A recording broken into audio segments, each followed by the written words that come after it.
Barangay sa diin pahamtang ang quarantine facilities ang Banwagin pakigbahi ng ila eksperyensya kag estratehiya sa away kontra COVID-19.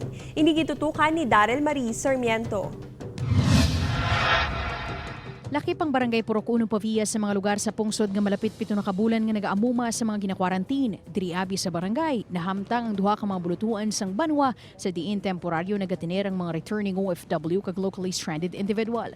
Para masiguro nga nagasunod sa quarantine procedure ang mga ginakwarantin, 24 oras ang pagbantay sang barangay, kaupod ang Rural Health Unit, kapulisan kag BHERTS. Kaya ang ilaya nga schedule ya, wala sang oras. May alas 2 sa kagahon, may alas 4, may alauna. Bisan anong oras lang mabot, basta kung ano ang availability sang flight nga maabot. Sugaton, dulong naman na diri.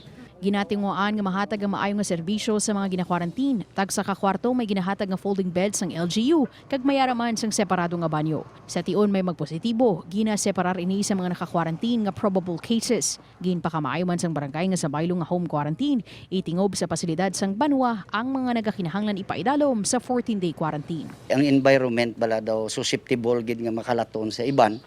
So gin-refer ko na lang gid sa facilities na kay lapit man lang.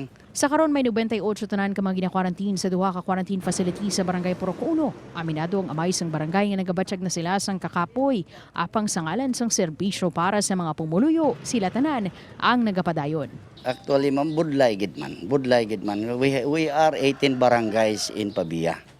Sa Purok Uno lang gid nagtupa ning quarantine facilities. Mismo ang punong barangay nga nagalaom nga kuntani malapit na matapos sang pag-antos sang tanan. Apang sa karon ang pamangkot sa Nuayan. Upod kay Hans Desierto, Daryl Marie Sarmiento, One Western Visayas.